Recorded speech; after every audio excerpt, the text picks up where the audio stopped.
Baik, Assalamualaikum warahmatullahi wabarakatuh. Saya akan sedikit menjelaskan mengenai pedoman teknis penulisan tugas akhir, baik karya tulis ilmiah maupun skripsi untuk penulisan mahasiswa di Institut Kesehatan Raja Wali Bandung.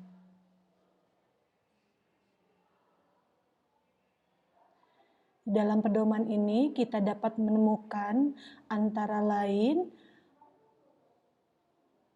sistematika penulisan tugas akhir. Sistematika penulisan tugas akhir terdiri dari 3 bagian, yaitu bagian awal, bagian isi, dan bagian akhir. Bagian awal terdiri dari halaman sampul, halaman persetujuan atau pengesahan. Kalau masih sidang berarti pakai yang persetujuan. Kalau sudah selesai tugas akhirnya dan kemudian akan dibukukan atau disidihkan, baru menggunakan pengesahan. Halaman berikutnya merupakan halaman pernyataan bahwa karya ilmiah yang dihasilkan bukan plagiasi.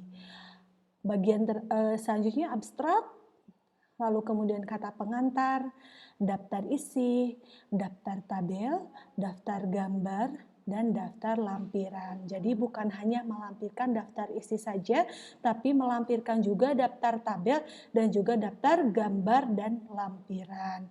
Kemudian ini adalah penjelasan dari masing-masing bagian ya. Halaman sampul memuat informasi umum tentang tugas akhir yang bersangkutan. Halaman persetujuan dan halaman pengesahan digunakan pada halaman setelah halaman sampul.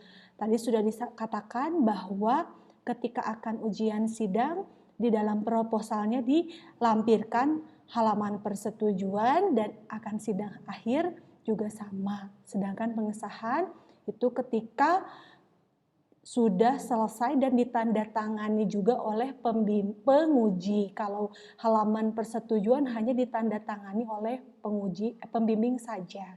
Kalau pengesahan, penguji maupun pembimbing menandatangani. Lalu di dalam halaman pengesahan juga terdapat tanda tangan dari ketua program studi sebagai pernyataan keabsahan tugas akhir dan penerimaannya oleh institusi. Halaman setelah halaman tersebut adalah halaman pernyataan, memuat pernyataan mahasiswa penulis tugas akhir bahwa yang bersangkutan tidak melakukan plagiat. Halaman setelah pernyataan adalah abstrak, merupakan ikhtisar yang memuat latar belakang, tujuan, metode penelitian, hasil penelitian, dan simpulan penelitian. Lembar berikutnya kata pengantar. Kata pengantar memuat pengantar singkat atas tugas akhir dan juga memuat ucapan terima kasih atau penghargaan kepada berbagai pihak yang telah membantu dalam penyusunan tugas akhir. Sebaiknya ucapan terima kasih atau penghargaan tersebut juga mencantumkan bantuan yang mereka berikan ya, misalnya bantuan dana penelitian atau membantu masukan dan bimbingan, data atau sumber informasi dalam penyelesaian tugas akhir. Daftar isi memuat semua bagian tulisan beserta nomor halaman masing-masing yang ditulis sama dengan isi yang bersangkutan. Jangan sampai di dalam daftar isi tertulis di halaman 3, ternyata di dalamnya bukan di halaman 3. Lalu untuk daftar yang berikutnya, daftar tabel, daftar gambar, dan daftar lampiran, ini digunakan untuk membuat nama-nama tabel, gambar, dan lampiran yang tercantum di dalam naskah tugas akhir. Untuk bagian setelah bagian pendahuluan ada bagian isi, terdiri atas bab 1 sampai bab 5. Bagian isi ini bab 1 pendahuluan, bab 2 tinjauan pustaka, bab 3 metodologi penelitian, bab 4 hasil penelitian dan pembahasan, bab 5 simpulan dan saran. Untuk tinjauan pustaka di sini dimasukkan saja apa saja teori-teori yang mendukung bagi penelitian dan juga dimasukkan kerangka teori di dalamnya. Yang mana pembahasan dari isi kerangka teori itu terdapat di dalam 2.1 hingga seterusnya yang ada di tinjauan pustaka. serta bagian akhir ini adalah bagian ketiga ya, tadi awal, isi dan akhir-akhir, tadi di atas daftar pustaka dan lampiran-lampiran.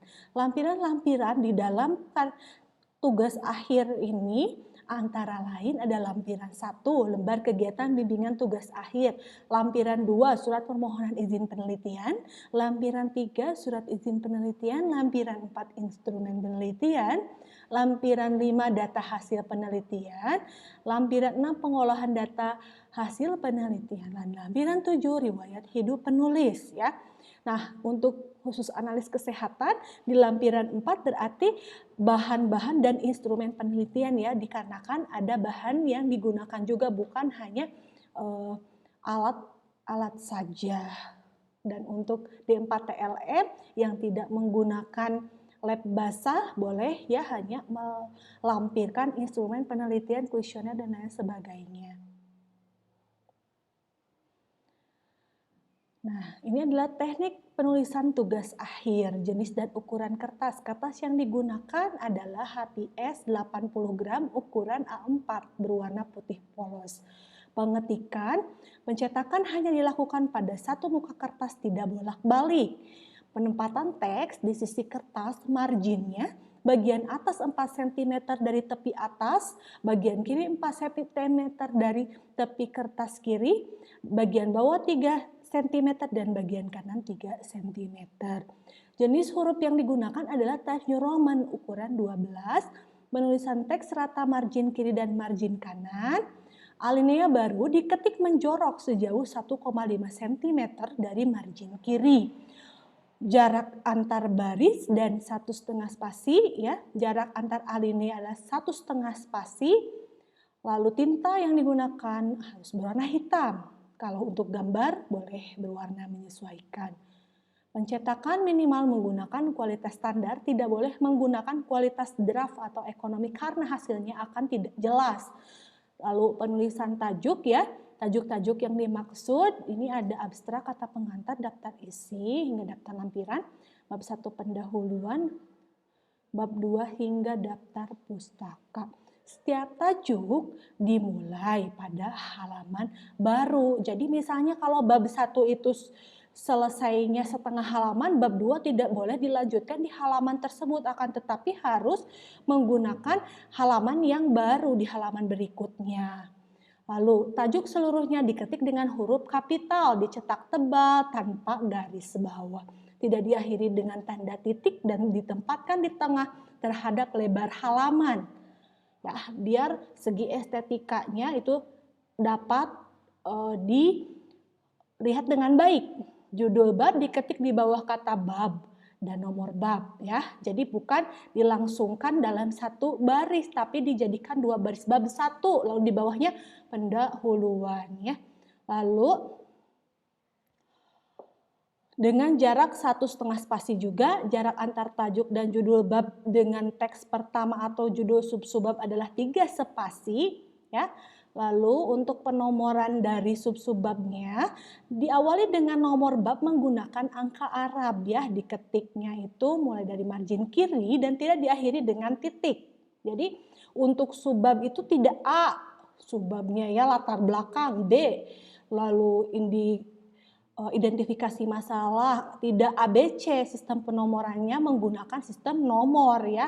Jadi 1.1, 1.2 dan seterusnya untuk bab 1, 2.1, 2.2 dan seterusnya untuk bab 2. Lalu sub-subbab berarti mengikuti, jika sub-subbab dari subbab pertama artinya penomorannya 1.1.1, 1.1.2 dan seterusnya. Suatu yang bukan merupakan subordinat dari judul tulisan harus ditulis dengan huruf atau balet. Huruf digunakan apabila akan dirujuk di bagian lain dari karya tulis untuk menghindari kerancuan dengan penggunaan angka untuk subbab. Contoh ya. Jadi huruf subnya itu ya, kalau subnya dari A berarti A dikasih tutup ya. Lalu subnya lagi dari A dikasih tutup kurung 1 berarti A dikasih tutup kurung 2 ya. agar tidak ada kerancuan. Untuk balet digunakan apabila tidak akan dirujuk ke bagian lain dari karya tulis. Jadi kalau misalnya tidak dirujuk boleh pakai balet, kalau akan dirujuk atau disebutkan kembali pada saat pembahasan atau di bagian selanjutnya berarti tidak boleh menggunakan balet. Tetapi harus menggunakan huruf ya. Jarak antara judul subbab dengan baris pertama teks adalah 1,5 spasi. Jarak antara baris akhir teks dengan judul subbab berikutnya adalah 3 spasi. Jadi tidak boleh terlalu dempet karena harus 3 spasi. Lalu untuk 2.5 tabel dan gambar, di sini yang tergolong gambar adalah gambar, grafik, dan diagram. Tabel dan gambar ditempatkan di antara bagian teks yang paling banyak membahasnya. Tabel dan gambar harus dibuat sedemikian rupa sehingga dapat berdiri sendiri agar dapat dimengerti oleh pembaca tanpa membaca keterangan di dalam teks. Tabel dan gambar diletakkan di tengah terhadap lebar halaman. Jika tabel atau gambar diletakkan dalam posisi landscape, sisi atau tabel adalah sisi yang dijilid. Nomor tabel dan gambar terdiri atas nomor bab di mana tabel tersebut berada dan nomor urut tabel atau gambar pada bab tersebut ya, bukan menurut subbab juga. Ada juga yang menuliskannya kalau di bab 2 ya 2.1.4, tidak, nomor tabel hanya terdiri dari 2 angka saja. Jadi kalau tabel tersebut di bab 2 dan ada di urutan keempat dari sejumlah tabel, maka 2.4 saja, tidak mencantumkan di tengah-tengahnya merupakan subbab berapa ya. Lalu penulisan judul tabel dan gambar menggunakan huruf besar dari awal kata title case setelah nomor tabel atau gambar. Nomor dan judul tabel dan gambar dicetak tebal ya, di bold. Apabila tabel atau gambar bukan merupakan hasil olahan sendiri, cantumkan sumber tabel atau gambar tersebut di bawah nomor dan judul tabel atau gambar dengan jarak 1,5 spasi. Cara menuliskan sumber tabel atau gambar sesuai dengan cara penulisan pada daftar pustaka. Ya, jadi kalau ada di butir 2.7 diketik mulai dari margin kiri diawali dengan sumber ya. Jadi bukan hanya menuliskan nama dan tahun di mana penulis di buku yang kalian mendapatkan sumber tabel dan gambarnya, tapi ditulisnya itu panjang sebagaimana daftar pustaka ya. Ada contohnya di lampiran. Bisa dilihat apabila belum dipahami seperti apa cara penulisan sumbernya. Nomor judul sumber tabel ditempatkan di atas tabel, diletakkan di tengah terhadap lebar halaman, berjarak 1,5 spasi terhadap tabel yang bersangkutan ya. Lalu nomor judul dan sumber gambar ditempatkan di bawah gambar. Kalau tabel di atas ya, nomor tabel nama tabelnya, kalau gambar di bawah ya. Diletakkan di tengah terhadap lebar halaman, berjarak 1,5 spasi terhadap gambar yang bersangkutan. Apabila judul tabel atau gambar lebih dari 1 baris, awal baris kedua judul tabel atau gambar ditempatkan di bawah bagian judul tabel atau gambar baris pertama. Apabila judul sumber tabel atau gambar lebih dari 1 baris, awal barisan kedua judul sumber tabel dan gambar ditempatkan di bawah awal judul tabel atau gambar baris pertama, bukan di bawah kata sumber, dengan jarak 1 spasi. Jarak antara teks dengan judul tabel dan jarak antara teks dengan judul atau sumber gambar adalah 3 spasi. Jika tabel atau gambar terlalu panjang, dapat diputus dengan dilanjutkan dengan mengetikkan nomornya dan keterangan sambungan dalam tanda kurung. Jika tabel atau gambar terlalu lebar, dapat dilakukan salah satu cara berikut.